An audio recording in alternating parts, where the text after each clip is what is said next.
Hello and welcome to another edition of Motor Cars Enthusiasts. Right off the bat on the old show today, let's talk a little bit about the brand new 2017 Ford F-150 and the punch that's coming from underneath the hood, because that 3.5-liter twin turbocharged EcoBoost V6 has been heavily revised by the Ford Motor Company, including new lightweight internals. It's got a brand new start-stop technology, and the turbos have been redone. And now, that 3.5-liter EcoBoost V6 now makes 375 brake horsepower and 470 pounds-feet of torque. I'm going to put this in a tad bit of context, because in 1998, I ordered a brand new Dodge Ram 3/4 ton, so it was a 2500 quad cab 4-wheel drive with an 8-liter steel blocked V10 that made 300 brake horsepower and 450 pounds-feet of torque. Yes, out of a little under half the liters and half the cubic inches, this vehicle makes more power, which is hugely impressive. Obviously, forced induction helps out a bunch, but man, oh man, that big torque monster 8-liter did make what this thing makes now, so that's progress, folks. Not to mention, Ford is really riding high because they have built over 1 million EcoBoost F-150s that are now out in the market, which is hugely impressive to think that a lot of truck folks would go the whole turbo V6 route. Next up on the list, Acura and Honda. There's been a lot of rumors floating about that the NSX is not going to be the end of the line for this machine, that there's going to be many more variants coming down the pike, including a brand new convertible version. That sounds very spicy. Not to mention all-electric version of this vehicle, and the one that we're all waiting for. Apparently, the Type R may be down the line for it.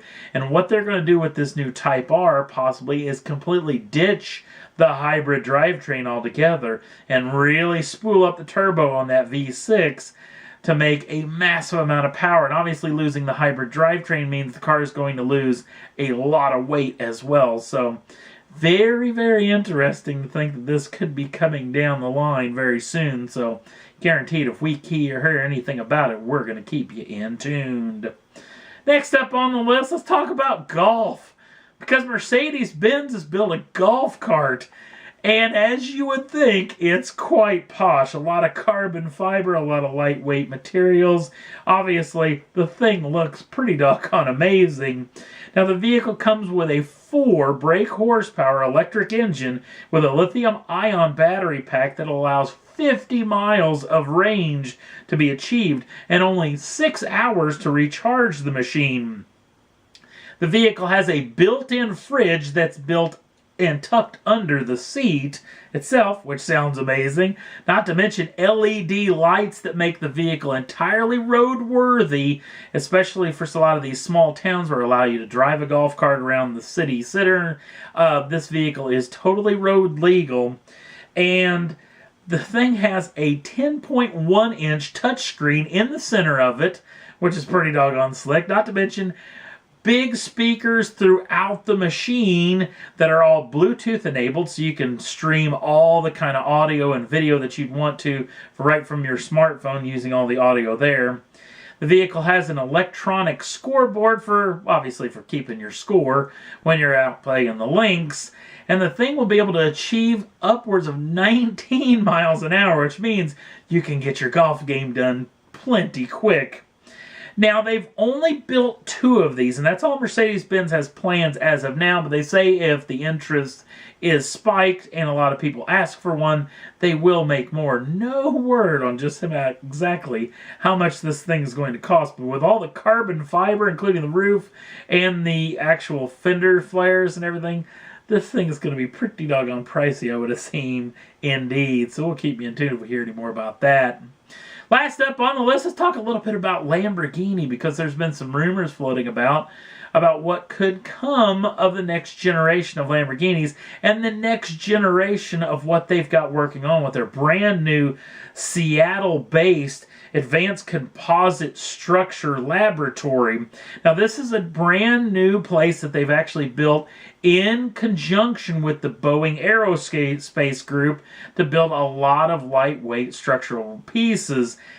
And one of the things that they're working on, which really got me intrigued, is apparently they're taking carbon fiber from just the bodywork and other sorts of pieces and putting it actually inside of the engine. We're talking about connecting rods.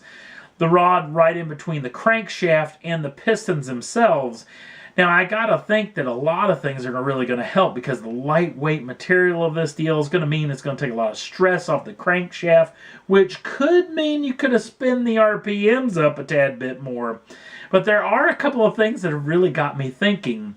How is carbon fiber going to live actually completely, well, basically covered in a lubricant at all times, that being the motor oil itself? Not to mention, coming from a guy who's kicked a connecting rod out the side of an engine block, will these carbon fiber rods, if come dislodged from the piston, will they pierce through that aluminum V12 block? Because there's a lot of talk it's going to be in the successor for the Aventador. So a lot of questions to be answered, but very intriguing to think what could come of new carbon fiber technology and new structural stuff that Lamborghini's been working on over the past several months. So we'll keep you in tune if we hear any more. And that's all there was that I thought was worth talking about for this edition of Motor Cars Enthusiasts. Don't forget to like us over on the Facebook page. The link's down in the show notes. Also, if you'd like to subscribe to the channel, you can do so at any time and get the first dibs on the brand new shows as soon as they come out. Thanks for watching. We'll see you again real soon.